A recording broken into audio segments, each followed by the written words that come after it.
오전에 만든 미역국을 할머니들에게 나눠드리고 그 맛을 봐달라고 부탁드렸습니다.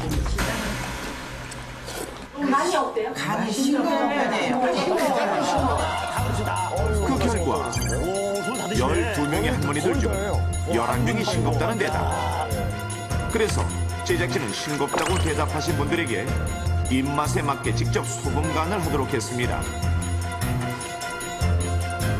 그 중에는 소금을 넣어 간을 보더니 여전히 싱거운지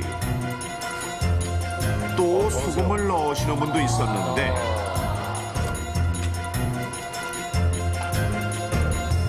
네, 지금 딱 간이 맞아요? 아까는 많이 싱거웠어요. 이제 간이 맞으세요? 응, 지금 맞아. 과연 노인들의 입맛에 맞춰 간을 한 미역국의 염도는 얼마나 될까요? 할머니들이 소금 간을 한 미역국의 염도를 측정해봤습니다. 미역국에 간이 맞다고 대답한 한 명의 할머니를 제외하고 나머지 11명이 간을 한 미역국의 염도는 적게는 0.4%에서 많게는 1.3%까지 나왔으며 그 평균 염도는 0.96%였습니다.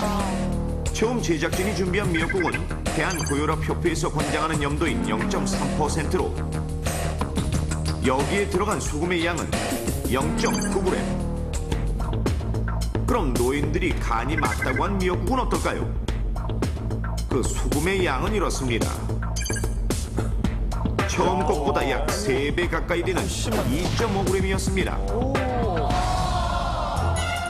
이렇듯 노인들은 짠맛을 못 느껴 많은 양의 소금을 먹게 되는데 음식을 만드는 사람이 짜게 먹게 되면 그 음식을 먹는 아이들에게도 영향을 줄 수 있겠죠. 그래서 넘버원 제작진은 할머니가 만든 음식을 먹는 아이들이 얼마나 짠맛에 길들여 있는지 알아봤습니다. 이들은 앞서 할머니들의 입맛에 맞게 평균 염도로 맞춰진 미역국을 맛보고 그 간이 얼마나 입맛에 맞는지 알아봅니다. 자, 실험 시작. 드세요. 과연 미역국이 입맛에 맞을까요?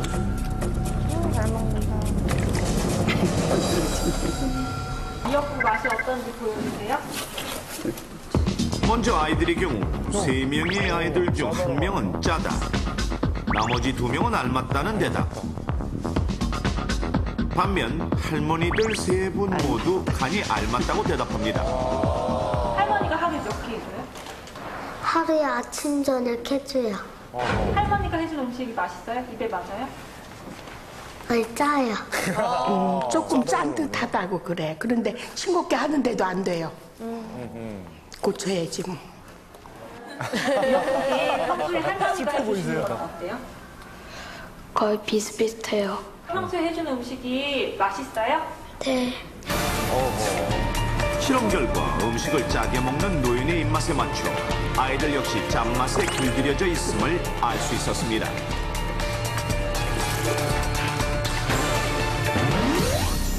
자, 그럼 60세 이상 노인들이 하루에 먹게 되는 소금의 양은 얼마나 될까요? 먼저 우리의 식단을 들여다보면 국 한 그릇의 소금량은 2g, 된장찌개 한 끼는 2.4g, 김치 5조각은 1.3g, 자반고등어 한 토막은 3.8g, 젓갈은 1.5g 등으로 우리의 식단은 김치와 같은 염장류가 많아 그것만 먹어도 하루 소금량을 충분히 먹은 상태. 실제로 2007년 국민건강영양조사의 결과에 따르면 우리나라 65세 이상 노인의 일일 평균 소금 섭취량은 10.1g. 그러나 실제 세계보건기구에서 정한 1인 1일 소금 섭취량은 이것의 절반인 5g밖에 안 됩니다. 더욱 심각한 것은 우리나라 어린이의 소금 섭취량도 만만치 않다는 것. 아이들은 하루에 무려 8.5g이나 섭취해 권장량의 1.5배에 이릅니다. 자, 그렇다면 소금을 과하게 먹는 것이 왜 문제가 될까요? 소금은 40%의 나트륨과 60%의 염화물로 구성되어 있는데 소금 과다 섭취가 문제가 되는 것은 이 40%를 차지하는 나트륨 때문. 나트륨은 세포 내 수분 조절과 압력 등을 일정하게 유지시켜주는 우리 몸의 필수 성분이지만 너무 많이 섭취하게 되면 혈관을 과도하게 수축시키고 수분을 많이 섭취하게 돼 혈액량을 증가시켜 결국 혈압을 상승시킵니다.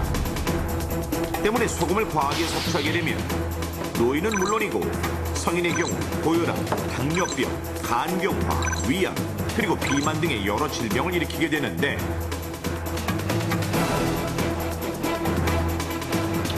특히 고혈압이 있는 경우 하루에 5g 이상의 소금을 섭취하면 뇌졸중에 의한 사망 위험은 1.36배, 심장병에 의한 사망 위험은 1.56배로 늘어난다는 보고도 있습니다. 더욱 문제가 되는 것은 아이들. 소금의 양은 혈압과 비례하기 때문에 아이들은 성장하면서 고혈압으로 이어질 가능성이 높아지고 특히 어린 나이부터 소금을 많이 먹게 되면 염분이 칼슘을 많이 흡수하기 때문에 요로 결석이 생길 수 있으며 칼슘의 흡수를 방해해 뼈가 약해지기 때문에 정상적인 성장을 방해받을 수 있고 난청, 변기증, 귀울림과 같은 이명 증상을 일으키는 메니에르 병에 걸려 생활은 물론이고 학업에 지장을 줄 수도 있습니다. 그렇다면 이제 우리는 어떻게 먹어야 할까요? 넘버원에서 올바른 식습관을 알려드리겠습니다. 노인은 건강을 위해 조금 싱겁더라도 소금을 멀리하는 게 좋으며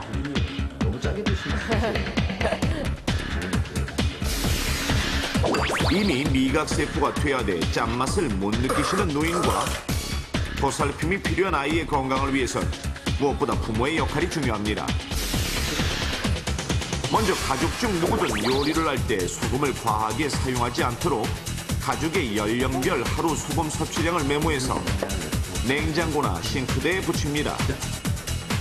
연령별 소금 일일 섭취 권장량은 1에서 3세는 2g, 4에서 6세 3g, 7에서 10세 5g, 11세 이상은 6g. 물론 어른들도 하루에 6g 이하가 좋습니다. 또 가공식품의 경우 포장지 뒷면을 보시면 자, 여기 나트륨의 양이 보이시죠? 이 나트륨 양에 2.5를 곱하면 이것이 바로 소금의 양. 그러니 이렇게 소금의 양을 계산해서 되도록 나트륨 양이 적은 것을 선택합니다. 그리고 음식의 간을 볼 때는 온도가 낮을 때 보는 것이 좋은데 사람의 혀는 70도 이상의 음식은 짠맛을 느끼기 어려워 소금을 또 넣고 또 넣게 되기 때문입니다. 3살 짜게 먹는 식습관 80가지가 아니라 아이들의 평생 건강을 위해 음식은 싱겁게 드십시오. 산업전쟁에서 끊임없이 일어나는 무시무시한 사고. 우리의 소중한 생명을 지키기 위해 한국산업안전보건공단과 위기탈출 넘버원이 나섰다.